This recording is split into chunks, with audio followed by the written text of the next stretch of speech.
बुलंद हो हौसला तो मुट्ठी में हर मुकाम है। मुश्किलें और मुसीबतें तो जिंदगी में आम है। जिंदा हो तो ताकत रखो बाजुओं में लहरों के खिलाफ तैरने की, क्योंकि लहरों के साथ बहना तो लाशों का काम है। ये महज कुछ पंक्तियां नहीं, जिन्होंने भी इन्हें अपने जीवन में मूर्त रूप से अपनाया है। उनकी जीवन में कभी हार हो ही नहीं सकती। ये पंक्तियां देवभूमि हिमाचल के हमीरपुर जिला के दो भाइयों पर बिल्कुल सटीक बैठती हैं, जिन्होंने कोरोना संकट के बीच विदेशों में अपनी नौकरी खो दी और उन्हें वापस अपने घर लौटना पड़ा। लॉकडाउन के कारण विदेश से घर लौटे हमीरपुर जिले के सनाही निवासी विपिन कुमार ने कमाई का साधन खोजना शुरू किया। दरअसल ये दोनों युवक 5 स्टार होटल में काम करते थे, लेकिन अब होटल बंद होने से अपने गांव लौट आए हैं। विपिन कुमार और चचेरे भाई ललित के साथ मिलकर घर के पास ही मिट्टी का ओवन बनाकर पिज्जा बेचना शुरू कर दिया है।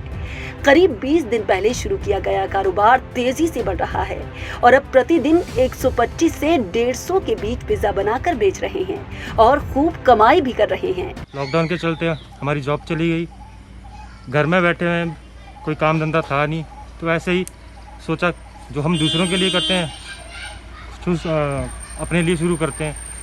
ऐसे ही एक दिन सोचे हमने बस एक इन्वेंशन किया, एक मिट्टी का ओवन बनाया। ये कॉन्सेप्ट मिट्टी के ओवन का कहाँ से आपको आइडिया? बेसिकली ये था कि जो इलेक्ट्रिक ओवन है वो बहुत कॉस्टली होता है कमर्शियल लेवल पे। एक छोटा सा ओवन लेंगे हम जिसमें एक पिज़्ज़ा, उसमें टाइम बहुत ज़्यादा लगता है, हमें इलाके का पता। आपको बता दें कि विपिन ब्रिटिश वर्जिन आइलैंड के एक होटल में मैनेजर था, जबकि उसका चचेरा भाई ललित अमृतसर के बाघा बॉर्डर स्थित होटल में चीफ एग्जीक्यूटिव शेफ था।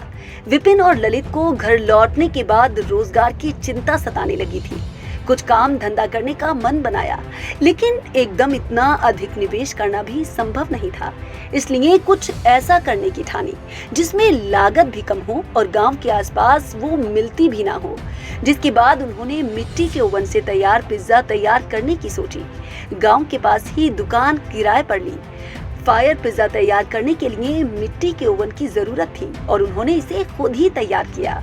पिज्जा बनाने के लिए गांव में ही तैयार पनीर और सब्जियां प्रयोग में लाई जा रही हैं।